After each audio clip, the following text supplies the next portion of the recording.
Olá, boa noite. Eu sou o William Galvão e começa agora o Jornal da Justiça desta quarta-feira, 22 de novembro. O plenário do Supremo começa a julgar a ação que trata da violação de direitos da população negra. Partidos políticos pedem a implantação de um plano nacional de enfrentamento ao racismo institucional. Este é um dos destaques de hoje. E você acompanha também nesta edição. Primeira turma do STF confirma a decisão que derrubou a censura a reportagem sobre morte da líder quilombola Mãe Bernadette. O Conselho Nacional de Justiça promove jornada para despertar o interesse e fortalecer o acesso à leitura para pessoas privadas de liberdade. E ainda, as informações sobre a posse dos 3 novos ministros do Superior Tribunal de Justiça.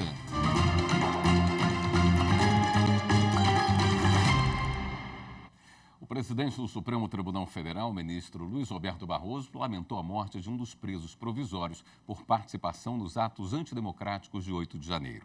Clériston Pereira da Cunha morreu na última segunda-feira dentro do complexo penitenciário da Papuda, em Brasília. A declaração foi feita na abertura da sessão plenária de hoje. Toda perda de vida humana, ainda mais quando se encontre sob custódia do Estado brasileiro, deve ser lamentada com sentimento sincero. O ministro Alexandre de Moraes já determinou a apuração das circunstâncias em que se deu a morte de um cidadão brasileiro nas dependências da Papuda, ao que tudo indica, por causas naturais. As estatísticas revelam que morrem 4 pessoas por dia em presídios brasileiros. Em geral, de causas naturais, que, todavia, podem ser agravadas pelas condições carcerárias. Aliás, para enfrentar tais condições, o Supremo Tribunal Federal declarou o estado de coisas inconstitucional no sistema carcerário e a elaboração de plano para a melhoria das suas condições. Registro que não é o Judiciário que administra o sistema penitenciário. Seja como for, manifesto em nome do Tribunal solidariedade à família do cidadão brasileiro que faleceu no presídio da Papuda no dia 20 de novembro de 2023. Na sessão de hoje, os ministros começaram a julgar uma ação sobre o racismo estrutural. Foram apresentados os argumentos de representantes das partes do processo e amigos da corte. A repórter Marta Ferreira acompanhou a sessão e tem as informações. A ação foi proposta por 7 partidos e pela Coalizão Negra por Direitos, articulação que reúne mais de 250 entidades. O pedido é para que o Supremo reconheça a violação sistemática dos direitos dos negros à vida, à alimentação, à saúde e à segurança. A partir desse reconhecimento, os autores pedem que a União elabore e implemente um plano nacional de enfrentamento ao racismo institucional e à política de morte à população negra no prazo de 1 ano e que os estados e municípios também adotem medidas para combater o problema. O relator da ação é o ministro Luiz Fux. Nesta tarde foram apresentados os argumentos de representantes das partes do processo e de amigos da corte. Os advogados lembraram a alta letalidade que atinge pessoas negras, vítimas da violência do Estado e também do desmonte de políticas públicas. Também chamaram a atenção de que, mesmo tendo uma Constituição cidadã, as violações de direitos são constantes. Então, nos parece fundamental que seja de conhecimento desse tribunal o descumprimento desses preceitos fundamentais para a melhor interpretação e aplicação do direito em relação à população negra. Nos parece fundamental que esse tribunal reconheça o racismo a partir da Constituição e a partir do funcionamento das instituições, que reconheça o racismo e as desigualdades raciais provocadas pelo racismo, que reconheça o racismo e as práticas discriminatórias implicadas inevitavelmente no funcionamento das instituições brasileiras. A partir desse reconhecimento do estado de coisas inconstitucional e da necessidade de adoção de políticas de medidas reparatórias, também seja conhecida e julgada e procedente essa DPF para se confirmar em caráter definitivo todas as providências postulados cautelarmente, de modo a determinar a União Federal, que, no âmbito da sua competência e com participação das organizações da sociedade civil e do movimento negro, elabore e implemente um plano nacional de enfrentamento ao racismo institucional e à política de morte à população negra, sendo considerados os pontos centrais apresentados nessa ação. Falando em nome da Advocacia Geral da União, Cláudia Aparecida de Souza Trindade lamentou ser evidente a violação de direitos fundamentais da população negra ao longo dos anos. A União vem perante essa Igreja-Corte, diante da sociedade brasileira, reconhecer e afirmar que é patente a violação de direitos fundamentais da população negra ao longo de toda a história do Brasil. Como um dos elementos estruturais da construção do Estado brasileiro, o racismo é ponto de partida para a compreensão das desigualdades existentes nesse país. Sua presença no meio social é percebida na fruição de eficientes direitos básicos previstos na Constituição pelo povo negro. Encarar o racismo, entendendo como estrutura social que rege e fundamenta relações, requer, portanto, que as estruturas de poder estejam dedicadas de forma articulada a essa finalidade. Depois de parte das sustentações, o julgamento foi suspenso e será retomado amanhã. A primeira turma do STF confirmou a decisão que derrubou a censura à reportagem sobre o assassinato da líder quilombola Mãe Bernadette. Uma liminar concedida pelo ministro Luiz Fux assegurava a liberdade de expressão das matérias jornalísticas. Reportagem de Amanda Mustafa. A decisão do ministro Luiz Fux foi numa reclamação apresentada pelo site Intercept Brasil e suspendia decisões da Justiça da Bahia que determinaram a retirada de reportagens do portal sobre o assassinato da ativista quilombola Mãe Bernadette, ocorrido em agosto deste ano. As matérias jornalísticas citam a empresa Naturale, de propriedade de Vitor Loureiro Souto, com os títulos Mãe Bernadette e Binho do Quilombo lutavam contra a empresa de filho de ex-governador da Bahia antes de serem mortos. E Mãe Bernadette, o filho do ex-governador, quer controlar a narrativa. Um juiz acatou. Souto conseguiu na Justiça Estadual decisões para retirar o conteúdo jornalístico do ar e alegou suposta ofensa à sua honra e imagem. Em seu voto, o ministro Luiz Fux destacou que o STF já se manifestou em julgamentos anteriores em favor da proteção da liberdade de expressão e contra a possibilidade de censura prévia. De acordo com esse entendimento, quando há conflito entre o direito à liberdade de imprensa e os direitos da personalidade, como a privacidade e a honra, a liberdade de expressão deve ser assegurada sem censura prévia. O ministro ressaltou que o STF não compactua com a divulgação de informações falsas ou ofensivas à honra e à imagem das pessoas, mas que não cabe ao Poder Judiciário mandar retirar conteúdos antes de confirmadas as alegações. Uma ação no Supremo questiona a exigência de funcionários de concessionárias de água ou luz de Mato Grosso de portarem máquinas de cartão de débito ou crédito para que o consumidor possa pagar a dívida na hora, minutos antes do corte. O julgamento ocorre no plenário virtual. Os detalhes com o repórter Renato Rosa. Conta de luz ou de água atrasada. O funcionário aparece para cortar o fornecimento, mas pela nova lei de Mato Grosso, o consumidor pode evitar a interrupção do serviço, se pagar a dívida na hora. Pela lei, as concessionárias de Mato Grosso devem oferecer aos clientes a opção de pagamento por cartão de crédito ou débito. O funcionário deve levar a maquininha para o consumidor ter a opção de acertar a conta minutos antes do corte. Se ele não oferecer isso, o serviço não pode ser suspenso. Mas se não encontrar o consumidor, aí sim, o funcionário pode cortar o abastecimento. A Associação Nacional das Concessionárias Privadas de Serviços Públicos de Água e Esgoto questiona a lei mato-grossense no Supremo. A ABCOM pede uma medida cautelar para suspender as novas regras durante o processo e, no mérito, reivindica a declaração da inconstitucionalidade da lei. As empresas alegam que essa obrigação pode impactar as receitas, gerando desequilíbrio financeiro, porque são obrigadas a investir no processamento de dados dos cartões e treinamento de equipe para o novo procedimento. A ABCOM justifica que a lei de Mato Grosso não traz direito ao usuário que já não lhe fosse reconhecido, o de evitar a suspensão dos serviços públicos mediante pagamento das tarifas inadimplidas, mas cria embaraços à possibilidade de suspensão pelas concessionárias de serviços públicos.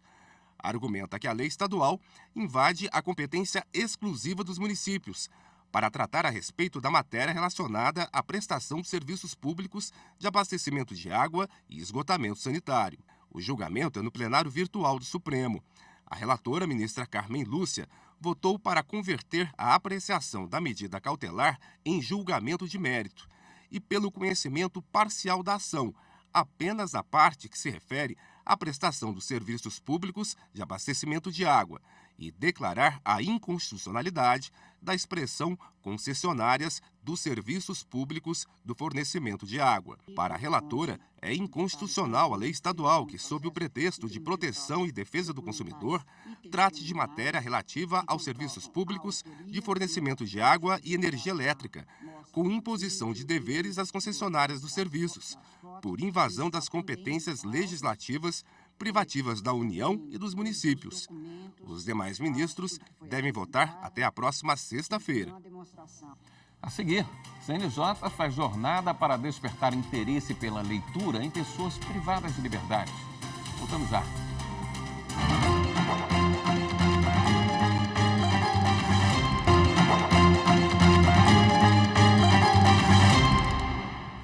O Conselho Nacional de Justiça e o Observatório do Livro e da Leitura fizeram hoje a 4ª jornada da leitura no cárcere. O encontro foi virtual com participantes de várias partes do país, entre eles presos e agentes penitenciários.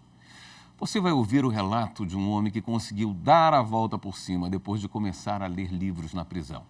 A reportagem é de Viviane Novaes. A leitura pode reduzir o tempo na prisão. Cada livro diminui 4 dias atrás das grades. A chamada remissão de pena vem sendo cada vez mais adotada nos presídios brasileiros. Em 2019, apenas 3,5% do total de presos tinham acesso à remissão pela leitura. Hoje, o percentual chega a 31,5%. Rodrigo Sabiá é fundador de um projeto que ajuda na ressocialização de egressos do sistema prisional. Ele leu o primeiro livro só aos 23 anos de idade, na cadeia. Estava sendo condenado por 16 anos por assalto. Segunda vez passando pelo sistema penitenciário. E num momento onde eu estava muito abalado, meu psicológico estava lá no chão. E sentia a vontade de chorar todos os dias. Eu chorava, e chorava quietinho no meu cantinho, embaixo de umas cobertas. Um dia, assistindo um jogo de futebol, o cara me deu um livro para eu segurar, e daqui a pouco passaram alguns minutos, alguns segundos, eu peguei aquele livro e eu li aquele livro em uma semana. Todas aquelas lágrimas que eu costumava derrubar, chorando, eu comecei a transformar em versos e poesias. Rodrigo fez esse relato durante a 4ª jornada da leitura no cárcere, realizada de forma virtual pelo Conselho Nacional de Justiça e pelo Observatório do Livro e da Leitura, uma fundação privada.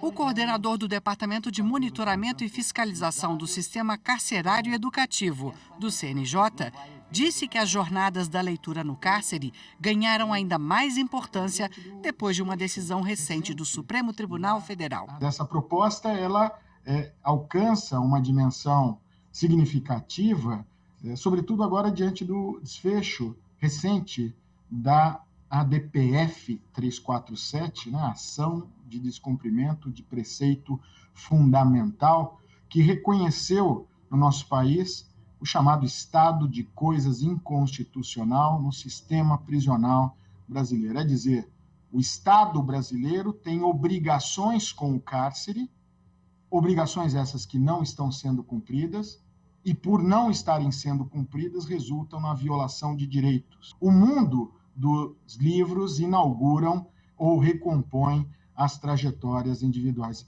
O presidente do Observatório do Livro falou sobre o valor da leitura. Segundo Galeno Amorim, ela possibilita que a pessoa tenha contato com informações, outros modos de ser, agir e pensar. e estimula a criatividade, a tolerância, o respeito ao outro. Pelo contato com os livros que o indivíduo é levado a analisar o meio do qual ele é parte, a compreender o seu papel na sociedade, bem como o papel das outras pessoas, o papel das instituições. A leitura abre portas. A Escola Superior da Magistratura de Mato Grosso promoveu um curso para magistrados com temáticas importantes para quem toma decisões, como a percepção humana e o comportamento do cérebro. A repórter Fernanda Fernandes acompanhou o encontro. Como o funcionamento do cérebro humano interfere na decisão judicial? Esse foi o tema do curso ministrado a cerca de 50 magistrados e servidores do Judiciário de Mato Grosso. Na aula foram abordadas questões como memória, percepção humana, racionalidade, exemplos de erros e influências no julgamento e estratégias para que as decisões sejam mais íntegras. Evolutivamente, nós adotamos estratégias que são chamadas atalhos mentais, que fazem com que nós tomemos decisões de maneira mais rápida em contextos de incerteza. Mas, em alguns momentos, isso gera um erro de julgamento. Então, é muito importante a gente estudar esse processo cognitivo de tomada de decisão para poder compreender como funciona o cérebro e adotar estratégias para que nossos julgamentos sejam mais certeiros, sejam mais íntegros, né? Evitando decisões iníquas. Promovido pela Escola Superior da Magistratura de Mato Grosso, o curso levou em consideração a importância de se estudar o comportamento do cérebro diante da pluralidade de pensamentos e visões que compõem a magistratura estadual. Os magistrados precisam estudar, né, como que é o comportamento do ser humano, do cérebro nessas fases, para que ao julgar, né, ele consiga julgar da melhor forma possível, mais justa possível. Então a neurociência ajuda o juiz, né, a fazer o julgamento, né, a interpretar corretamente os fatos. No próximo bloco a gente fala sobre a posse dos novos ministros do Superior Tribunal de Justiça. Voltamos já.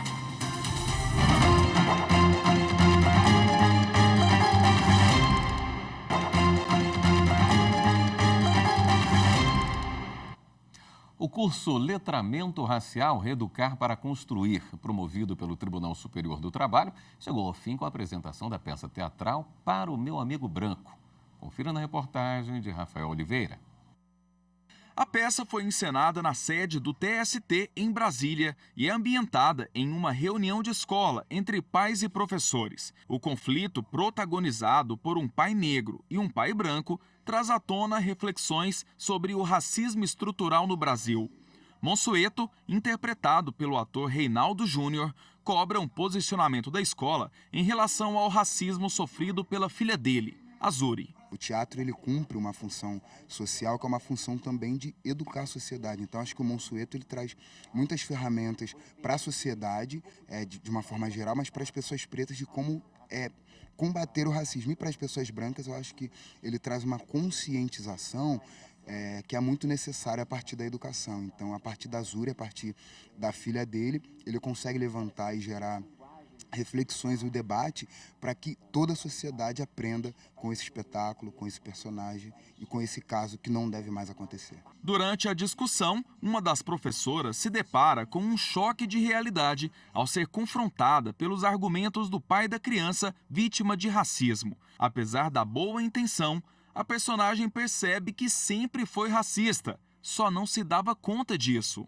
Para nós brancos é muito importante a gente começar a perceber e ter ações, acionar verbo. A gente precisa de um verbo contra o racismo, como pessoas brancas. Agir, atuar, agir, como ele fala. Não basta você, é só você agir, você passar, falar com outras pessoas brancas sobre o que precisa ser feito. E, diariamente são pequenas coisas, pequenas é aquela gíriazinha, aquela piadinha, é aquele lugar. É se começar a se perceber. E a gente isso não é um problema dizer eu sou racista, eu tenho racismo na minha família, eu vejo isso no meu entorno. Como é que a gente pode se transformar? O que a gente pode fazer para mudar? Alex deu vida ao personagem André, um pai branco que também não se considera racista. Segundo ele, a peça é um espelho da vida real. Quando a gente se toca, né, e tem esse estalo de falar, opa, pera lá, eu acho que eu faço parte disso e se identifica como uma pessoa racista, porque você... Só um parênteses, assim, não tem como no Brasil, uma pessoa branca não ser racista. Isso não tem como. O que tem é pessoas brancas que se tocaram já de que existe o racismo e de que nós fazemos parte disso e de que a gente pode se desconstruir. Então, existem pessoas brancas em desconstrução do racismo, mas todos nós somos racistas. E por que eu falo isso? Porque tá nas relações. O ministro do TST, Cláudio Brandão, assistiu ao espetáculo e conduziu a sessão de perguntas e respostas com os atores ao final da encenação. Para ele, o curso Letramento Racial, que começou em agosto e contou com diversas palestras de profissionais negros especialistas em questões raciais, é um passo importante no combate ao racismo. Quando nós pensamos no curso de letramento racial, a ideia exatamente é essa, era dar o primeiro passo para introduzir a cultura do letramento racial nas nossas atividades cotidianas. Foram diversas atividades ao longo desse período, diversos palestrantes, diversos temas, cada um a partir de uma vertente específica, trouxe a sua contribuição para o tribunal. A peça Para Meu Amigo Branco é uma adaptação do livro escrito pelo jornalista Manuel Soares. Ao final da exibição, o diretor e roteirista Rodrigo França reforçou que a responsabilidade de combater o racismo é de todos, especialmente da pessoa branca. Se a gente entende, e é verdade, que existe o privilégio branco, o melhor privilégio é poder denunciar. Uma pessoa branca denunciando racismo tem um peso 10 vezes maior do que uma pessoa negra denunciando o racismo. Então, que essa pessoa branca que se diz aliada, que está na luta antirracista, seja uma fiscalizadora de qualquer ato racista no banco, no supermercado, dentro da escola, para que o peso seja menor para as pessoas negras que estão aí 24 horas na luta. 3 novos ministros tomaram posse hoje no Superior Tribunal de Justiça. A cerimônia terminou há pouco. Contou com a presença do presidente do STF, ministro Luiz Roberto Barroso. Repórter Samanta Peçanha. Os desembargadores Teodoro Silva Santos e Afrânio Vilela e a advogada Daniela Teixeira tomaram posse como ministros do Superior Tribunal de Justiça. A nomeação dos novos integrantes da Corte foi publicada no Diário Oficial da União no dia 10 de novembro. A cerimônia de posse foi presidida pela presidente do STJ e do Conselho da Justiça Federal, ministra Maria Tereza de Assis Moura. Participaram da mesa de abertura o vice-presidente da República, Geraldo Alckmin, o presidente do Supremo Tribunal Federal, Luiz Roberto Barroso, o presidente da Câmara dos Deputados, Arthur Lira, a procuradora-geral da República, Eliseta de Paiva Ramos, e o presidente da Ordem dos Advogados do Brasil, Beto Simonetti. Além dos ministros do STJ, compareceram à solenidade ministros de Estado e demais autoridades. Os mais novos empossados prestaram um compromisso regimental e assinaram o termo de posse. Ao final da solenidade, a presidente do STJ, ministra Maria Tereza de Assis Moura, deu as boas-vindas aos novos ministros. Ministro Teodoro, ministro Afrânio e ministra Daniela, se me permitem chamá-los pelo nome, ao tempo em que, em nome do Superior Tribunal de Justiça, agradeço o comprometimento de cada um com a integridade judicial e a preservação dos princípios democráticos que fortalecem a confiança da sociedade no sistema judiciário brasileiro, eu faço votos de que tenham êxito na nova jornada que agora iniciam. Sejam muito bem-vindos ao Tribunal da Cidadania. Vamos conferir agora o perfil dos novos ministros do STJ. O desembargador Teodoro Silva Santos vai ocupar a vaga aberta após o falecimento do ministro Paulo de Tarso Sanseverino. É mestre em Direito Constitucional pela Universidade de Fortaleza. Autor de diversos livros jurídicos, esteve no cargo de desembargador do Tribunal de Justiça do Ceará desde 2011. Corte em que foi presidente da Câmara de Direito Público. Entre outras funções, já exerceu o cargo de Corregedor-Geral da Justiça do Ceará. O desembargador José Afrânio Vilela assume a cadeira aberta pela aposentadoria do ministro Jorge Mussi. Ele tem formação em Direito pela Universidade Federal de Uberlândia e pós-graduação em Gestão Judiciária pela Universidade de Brasília. Tomou posse como juiz em 1989 e ocupou o cargo de desembargador do Tribunal de Justiça de Minas Gerais desde 2005. Atuou como vice-presidente do Tribunal Mineiro no biênio 2018-2020. Daniela Teixeira assume a vaga decorrente da aposentadoria do ministro Félix Fischer. Foi advogada por mais de 27 anos. Ela possui mestrado em Direito Penal pelo Instituto Brasileiro de Ensino, Desenvolvimento e Pesquisa. Entre outras funções, atuou como integrante da Comissão de Reforma da Lei de Lavagem de Dinheiro, instituída pela Câmara dos Deputados. E foi conselheira federal da OAB. Esta edição do Jornal da Justiça fica por aqui. Obrigado pela companhia. Uma ótima noite para você.